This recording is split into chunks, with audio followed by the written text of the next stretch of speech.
ঢাকা বিশ্ববিদ্যালয় ক্যাম্পাসে আমাদের উপর হামলা হয়েছে, অসংখ্য মামলা হয়েছে, কিন্তু আমরা একটি জায়গায় আমরা খুবই শক্তিশালী অবস্থানে ছিলাম। সেটা হচ্ছে যে আমাদের মানসিক শক্তির জায়গাটা ছিল তারেক রহমান। ওনার কর্মজীবন দেখেই, ওনার কাজ দেখেই, ওনার আদর্শ উজ্জীবিত হয়ে আমাদেরকে ছাত্রদলের রাজনীতিতে আসা। কোনো না কোনো সময় আমরা এই ফ্যাসিবাদের কবল থেকে আমরা মুক্ত হব, সেই অনুপ্রেরণা থেকেই কিন্তু আমাদের এই 17 বছরের জার্নি ছাত্র রাজনীতিতে। এটা আমাদের সব থেকে বড় পাওয়া যে বাংলাদেশের একটি অর্জনের সাথে আমরা সবসময় নিজেদেরকে সম্পৃক্ত রাখতে পেরে নিজেদেরকে ধন্য মনে করছি। ছাত্র দলের যুগ্ম সাধারণ সম্পাদক, বেশ বড় একটা পদ, দায়িত্ব আপনাদের। তো এই যে রাজনীতিতে আসা, শুরুর গল্পটা আসলে কেমন ছিল? বাংলাদেশ জাতীয়তাবাদী ছাত্র দলের কেন্দ্রীয় সংসদের যুগ্ম সাধারণ সম্পাদকের দায়িত্ব পালন করছি।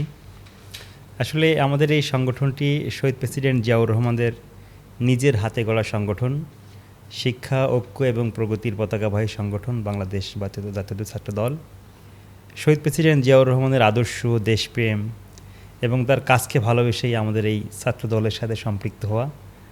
হ্যাঁ, বাংলাদেশের ইতিহাসে এখনও উনি মনে হয় উনি একমাত্র ব্যক্তি যিনি বাংলাদেশের সর্বশ্রেষ্ঠ রাষ্ট্রপতি হিসেবে রাষ্ট্রপতির পদটা উনি অলঙ্কৃত করে আছেন।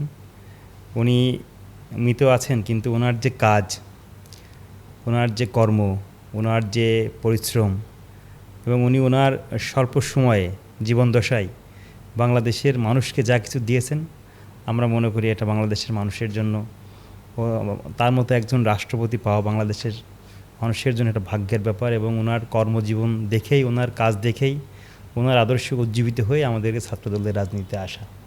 ওই সিদ্ধান্তটা আসলে কীরকম ছিল যে আপনি পলিটিক্সে সরাসরি যুক্ত হবেন, যখন ভাবলেন? আমাদের পারিবারিকভাবে আমরা বিএনপির সাথে ছোটোবেলা থেকেই জড়িত। আমাদের স্কুল লাইফ থেকে আমরা যখন শেষ করেছি, আমরা কলেজে যখন গেলাম, তখন থেকে আসলে রাজনীতির প্রতি আমাদের অন্যরকম ভালোবাসা, ভালো লাগা কাজ করা। আর পদপদবীর রাজনীতিতে আসা বেসিক্যালি ঢাকা বিশ্ববিদ্যালয়ে আসার পর থেকেই। আমি ঢাকা বিশ্ববিদ্যালয় সলিমুল্লাহ মুসলিম হলের ছাত্র ছিলাম। ওই হল আমার অ্যাটাচড ছিল। আমি ওই হলের যুগ্ম সাধারণ সম্পাদক হিসেবে দায়িত্ব পালন করেছি। সলিমুল্লাহ মুসলিম হলের সাধারণ সম্পাদক ছিলাম। ঢাকা বিশ্ববিদ্যালয়ের কমিটির একবার সদস্য ছিলাম, একবার যুগ্ম সাধারণ সম্পাদক ছিলাম।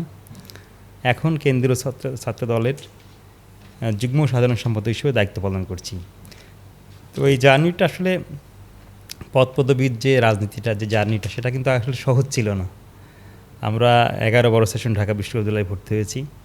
12 সাল থেকেই আসলে যে ফ্যাসিবাদী যে আচরণ ছিল, যে আমল ছিল, এই আমলে অসংখ্যবার ঢাকা বিশ্ববিদ্যালয় ক্যাম্পাসে আমাদের উপর হামলা হয়েছে, অসংখ্য মামলা হয়েছে, কিন্তু আমরা একটি জায়গায় আমরা খুবই শক্তিশালী অবস্থানে ছিলাম। সেটা হচ্ছে যে আমাদের মানসিক শক্তির জায়গাটা ছিল তারেক রহমানের।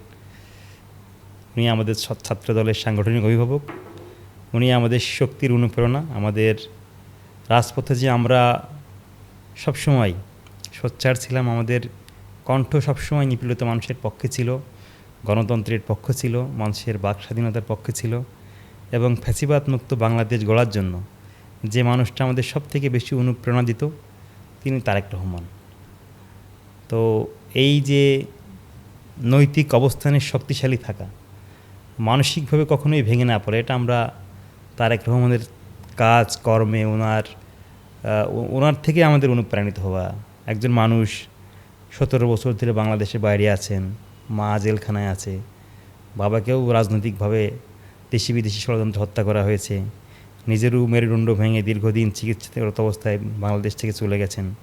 এই যে বাইরে থেকে দেখতাম যে উনি 7-8 ঘন্টা, 10 ঘন্টা, 12 ঘন্টা করে, লাস্ট কয়েকদিন আগে তিনি 16 ঘন্টা অফিস করেছেন।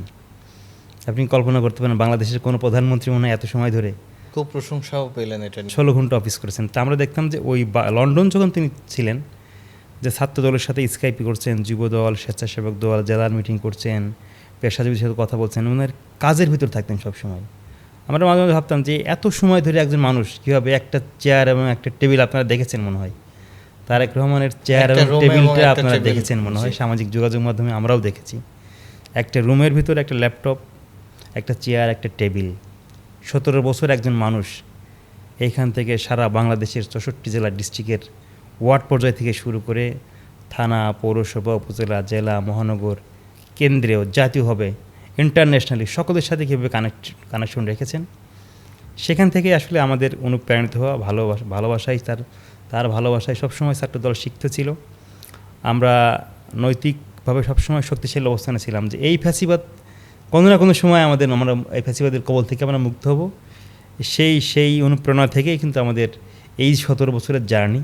আমরা কখনোই আমাদের রাজনৈতিক কার্যক্রম থেকে আমরা কখনো পিছপা হইনি। আমাদের উপরে হামলা হয়েছে, মামলা হয়েছে, জেল হয়েছে, জুলুম হয়েছে, ক্লাস পরীক্ষা দিতে পারেন, জেলখানায় পরীক্ষা দিতে, তারপরেও মানসিক শক্তির যে জায়গা ছিল, যে ওই ক্ষমতার যে মসনদ একদিন না একদিন ভেঙে পড়বেই, সেটা হয়েছে জুলাই আগস্ট আন্দোলন সংগ্রামে। এবং এই যে পতন, এই পতনে কিন্তু আমাদের যিনি সবসময় অনুপ্রাণিত, যার অনুপ্রেরণায় আমরা সবসময় রাজপথে ছিলাম, তিনি আমাদের দেশনেত্রী বেগম খালেদা জিয়া এবং তারই সুযোগ্য পুত্র তারেক রহমানের নেতৃত্বে আমরা সবসময় রাজপথে আমরা কাজ করেছি।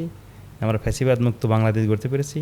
এটা আমাদের সবথেকে ছাত্র জীবনে, ছাত্র রাজনীতিতে এটা আমাদের সবথেকে বড় পাওয়া, যে বাংলাদেশের একটি অর্জনের সাথে আমরা সবসময় নিজেদেরকে সম্পৃক্ত রাখতে পেরে নিজেদেরকে ধন্য মনে করছি।